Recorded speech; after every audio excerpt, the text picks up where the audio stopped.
आपण सरासरी म्हणजे काय ते पाहिलं. आता बघू त्याच्यावर आधारित उदाहरणं कशा प्रकारे विचारले जाते. बघा वाचा उदाहरण. राहुलने 5 एकदिवसीय सामन्यात सरासरी 48 धावा काढल्या. पहिल्या 3 सामन्यात त्याने सरासरी 40 धावा काढल्या असून चौथ्या सामन्यात त्याने 70 धावा केल्या आहेत. तर त्याने 5व्या एकदिवसीय सामन्यात किती धावा केल्या असतील? काय काय दिलेलं आहे. 5ही सामन्यांचं काय दिलेली आहे, सरासरी दिलेली आहे. 5ही सामन्यांची दिलेली आहे. अजून कशाची दिली आहे, पहिल्या 3 सामन्यांची सरासरी दिली आहे. प्रत्यक्ष धावा दिलेल्या नाही, फक्त एका सामन्याच्या प्रत्यक्ष धावा दिलेल्या आहेत. कोणत्या सामन्यातल्या, चौथ्या सामन्यातल्या धावा दिल्या आहेत. ठीक आहे. धावा म्हणजे रन माहिती आहे ना. हा, तर एकूण सरासरी किती आहे याची, 48. 5ही सामन्यांची सरासरी धावा किती काढल्या आहे त्याने, 48. ह्याच्यावरून आधी आपल्या विचारलं काय आहे, 5व्या सामन्यातल्या धावा विचारल्या. समजला. म्हणजे आधी आपल्याला काय करावं लागेल, एकूण धावा काढाव्या लागतील सरासरीवरून. ठीक आहे. आता सरासरीवरून एकूण धावा कशा काढणार, तुम्हाला सरासरी म्हणजे माहिती आहे. थांबा एकदा सरासरीचं पाहून घेऊ.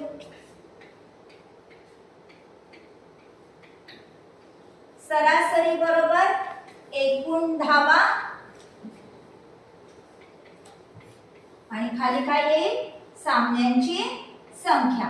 बरोबर का, हो की नाही. ठीक आहे. ह्याच्यावरून आपल्याला आता सरासरी दिलेली आहे आणि सामन्यांची संख्या दिलेली आहे. काय काढायचं आहे, एकूण धावा काढायच्या आहेत. ठीक आहे. त्याच्यावरून एकूण धावांचं काय सूत्र तयार होईल आपल्याकडे, एकूण धावा बरोबर या दोनचा गुणाकार होईल, सरासरी गुणिला सामन्यांची संख्या. काय होईल, सरासरी गुणिला सामन्यांची संख्या. काय आहे सरासरी सांगा,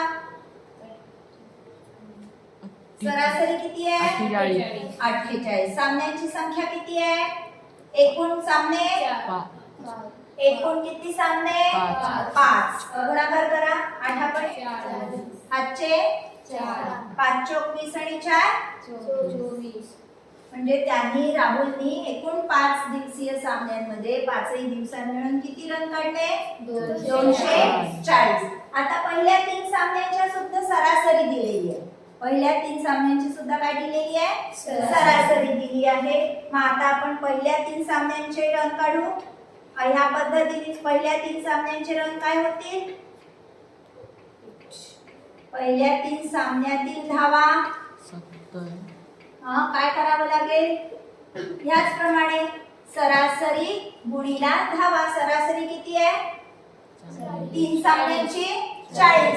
सामने किती, याला गुणा 3 नी, 4 त्रिक 120. ठीक आहे. काय काय मिळालं आपल्याला आता, एकूण धावा मिळाल्या किती, 240. पहिल्या 3 सामन्यातल्या धावा मिळाल्या किती, 120. या झाल्या पहिल्या 3 सामन्याच्या धावा. चौथ्या सामन्यातल्या धावा दिल्या आहेत किती, किती, 70. मिळवा याच्यात 190. एकूण धावा आहेत आपल्याकडे 240. 5व्या सामन्यातल्या धावा काढायला काय करावं लागेल आपल्याला, एकूण धावांमधून, आता ह्या 4 सामन्यांच्या धावा झाल्या, पहिल्या 3च्या ह्या आणि ही चौथ्यातल्या धावा. करा वजा 190. काय आलं उत्तर, करा वजा बाकी 50 का,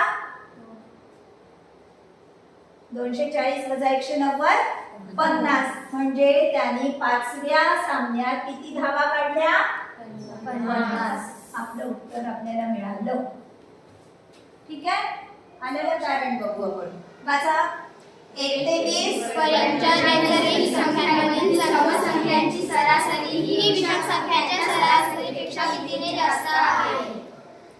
सारख्याच समसंख्या म्हणजे एकाच ह्याच्यातल्या समसंख्याही काढायच्या आहेत आपल्याला आणि विषम संख्याही. चला समसंख्या सांगा. 2 4 6 8 10 12 14 16 18 20. ठीक. विषम संख्या 1 3 5 9 13 15 17 19. ठीक आहे. आपण हे पाहिलेलं आहे की जेव्हा क्रमाने समसंख्या दिलेल्या असतील तेव्हा समसंख्या त्याची सरासरी काय असते? ज्या मधल्या दोन संख्या असतात त्यांच्या दरम्यानची संख्या. 10 आणि 12च्या मध्ये किती? 11. ठीक आहे. जेव्हा क्रमाने विषम संख्या दिलेल्या असतील तेव्हा सुद्धा तेच काय असेल? मधल्या दोन संख्यांच्या दरम्यानची संख्या. हे आपल्याला माहिती आहे. ठीक आहे. मग ह्याची सरासरी काय आली? 11. ह्याची सरासरी आली 10. आता कितीने जास्ती आहे समसंख्यांची सरासरी? 11 म्हणजे कितीने जास्ती आहे? 1 ने जास्ती. मग काय उत्तर येईल आपलं?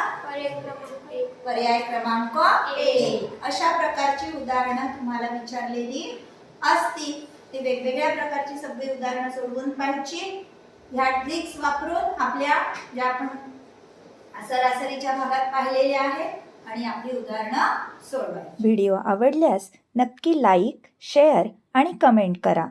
आणि हो, सबस्क्राईब केलं नसेल तर अवश्य सबस्क्राईब करा, म्हणजे मी नवीन अपलोड केलेल्या व्हिडिओजचे तुम्हाला नोटिफिकेशन्स मिळतील. धन्यवाद.